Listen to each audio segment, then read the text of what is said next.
뉴스브리핑 제작에 도움 주신 분들입니다. 재외선거 유권자 등록 인터넷에서 하세요. 절세의 지혜를 나눠드립니다. 이상회계법인. 정성을 다해 모십니다. 꽃은 에덴 꽃집. 학자금과 대학 입시 상담은 AGM 인스티튜트. 한 곳에서 시작되는 안정된 미래 선우인어 보험. 30년 손맛 케이터링의 명가 참사랑. 척추가 건강하면 온몸이 건강합니다. 우리들 척추신경원. 홍성구의 뉴스브리핑 지금 시작하겠습니다. 로컬 소식입니다.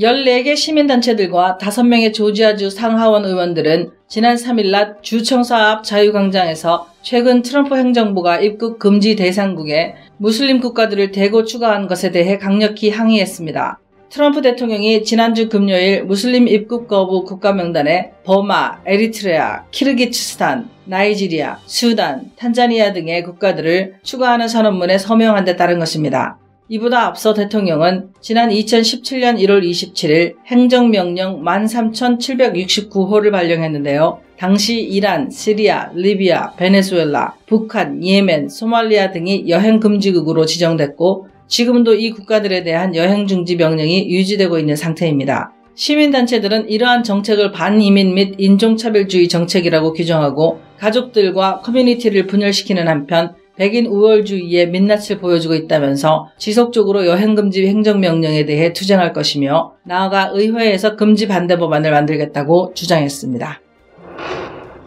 브라이언 캠프 주지사 부부는 리처드 우즈 조지아주 교육감을 비롯한 교육계 인사들과 함께 조지아주의 초중고등학교 시험을 줄이기 위한 법안을 발표했습니다. 현재 조지아주는 초중고교 과정의 시험을 24회 실시하도록 하고 있는데요. 이는 연방교육부가 요구하는 17개보다 많은 편입니다. PK 마틴 주 상원의원이 발의한 이 법안은 연방교육부가 요구하는 것들을 초과하는 7개 시험들 중에서 5개를 폐지하도록 하는데요. 당장 5학년 사회과목 시험과 고등학생이 치르는 시험들 중에서 미국 문학, 기하학, 물리과학, 경제학 등 4개 과목이 사라지게 됩니다. 또한 고등학교 필기시험 기간을 유연성 있게 하도록 허용하고 3학년부터 고등학교까지 매년 실시하는 종합평가시험 조지아 마일스톤의 길이를 축소하도록 했습니다. 나아가 일선 학교들의 자체 평가를 줄이고 학기 마지막 5주 내에 시험 기간을 만들어 교육 기간을 극대화한다는 내용도 담았습니다. 귀넷 카운티 커미셔너들은 대통령 경선 투표 일정을 어제 승인했습니다. 참고로 공화당과 민주당 프라이머리는 오는 3월 24일 열립니다. 샬롯 내시 귀넷 의장은 지난 2016년 대선 때보다 조기 투표가 상당히 확대된 것이라고 밝혔습니다. 이번에 결정된 일정에 따르면 조기 투표 첫째 주인 3월 2일부터 3월 8일까지는 로렌스빌에 있는 귀넷 카운티 유권자 등록 사무소에서만 투표할 수 있습니다. 그리고 3월 9일부터 20일까지는 7개 장소에 추가 투표소가 설치됩니다. 또한 조기 투표 기간 동안 주말까지 포함해서 매일 투표할 수 있게 됩니다. 모든 투표소는 오전 7시부터 오후 7시까지 운영됩니다. 지구촌 소식입니다. 38살의 신예 피트 부티지지가 민주당 대선 경선 레이스의 첫 관문인 아이오와 코커스에서 개표 중간집계 1위에 오르는 대이변을 연출해 눈길을 끌고 있습니다. 민주당이 어젯밤 늦게 공개한 개표 71% 상황 집계 결과에 따르면 인디애나주 사우스밴드 시장 출신인 부티지지는 26.8%를 얻어 1위에 올랐고 샌더스 상원의원이 25.2%로 그 뒤를 바짝 따라붙고 있는 것으로 나타났습니다. 3위에는 18.4%를 얻은 워런 상원의원이 올랐고 트럼프 대통령의 가장 강력한 맞상대로 인정받아온 바이든 전 부통령은 15.4%로 4위에 머물렀습니다. 공화당 측은 샌더스 의원과 바이든 전 부통령으로 대표되는 민주당 경선을 놓고 두 후보 모두 옛날 정치인들이라며 이들이 당선될 경우 정치권의 변화를 기대하기는 힘들 것이라고 주장해 왔는데요. 실제로 민주당 내에서도 변화를 기대하는 층이 적지 않다는 것이 드러난 셈입니다. 깜짝 1위에 오른 부티지지 전 시장은 현재 민주당에서 가장 젊은 후보로 중도 성향의 차세대 주자로 주목을 받아왔습니다. 학교 교사로 재직하는 남편을 둔 동성애자로 알려져 있기도 합니다. 자동차 제조업체와 부품 공급업체들은 중국 정부 지침에 따라 중국 내 공장들을 폐쇄하고 있다고 로이터 통신이 보도했습니다. 포드는 충칭, 항저우 공장에서 합작회사인 충칭 창안자동차와 함께 설 연휴가 끝난 뒤인 2월 10일에 공장을 재개할 계획입니다. 혼다, 닛산 자동차, PSA 푸조 시트로엔, 테슬라, 토요타 등 자동차 공장뿐만 아니라 상당수의 부품 제조 업체들도 2월 13일에서 14일까지 공장문을 닫기로 한 상태입니다. 이 때문에 부품 공급에 차질이 생긴 현대자동차는 한국에 있는 공장들도 휴무일을 발표했는데요. 공장에 따라 일정이 조금씩 다르지만 2월 11일까지 휴무하는 것으로 알려져 있습니다. 한편 미국 조지아주에 있는 기아차 공장과 엘라바마주의 현대차 공장은 신종 코로나의 영향 없이 생산에 박차를 가하고 있습니다. 뉴질랜드 남섬에 갑작스러운 홍수와 이딴 폭우가 몰아쳐 관광객 수백 명이 며칠째 고립되고 주민 상당수가 대피했다고 현지 당국이 5일 밝혔습니다. 로이터 통신에 따르면 강이 범람하고 남섬 지역의 주민 수천 명에 대한 전력 공급이 끊겼습니다.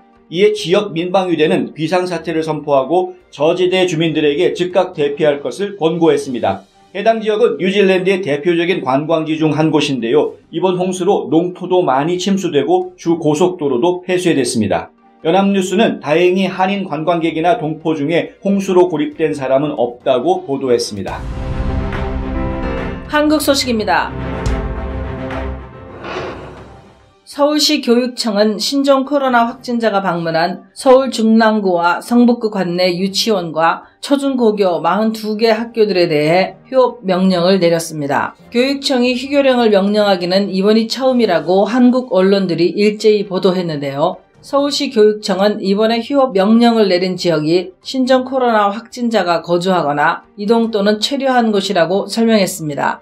휴업 명령 대상 학교는 총 42개 학교로 해당 지역 학교 중 확진자 자택 인근에 위치한 유치원과 초등학교가 5곳, 확진자가 장시간 체류한 장소 인근에 있는 유치원 및 초중고등학교가 37곳입니다. 바른미래당과 대한신당이 5일 통합에 사실상 합의하고 이르면 이번 주 내 통합을 공식 선언할 것이라고 연합뉴스가 오늘 보도했습니다. 민주평화당도 이들 정당과의 통합에 긍정적인 입장으로 알려졌는데요. 이로써 오는 4월 총선을 앞두고 호남을 지지 기반으로 둔 옛 국민의당 계열 정당들의 통합 논의가 급물살을 탈 전망입니다. 이르면 이번 주 내에 3당 대표가 한자리에 모여 합당 단판을 지은 후 함께 정치적 선언을 하고 늦어도 다음 주에는 물리적인 통합 절차를 완료하는 방안이 거론되고 있습니다.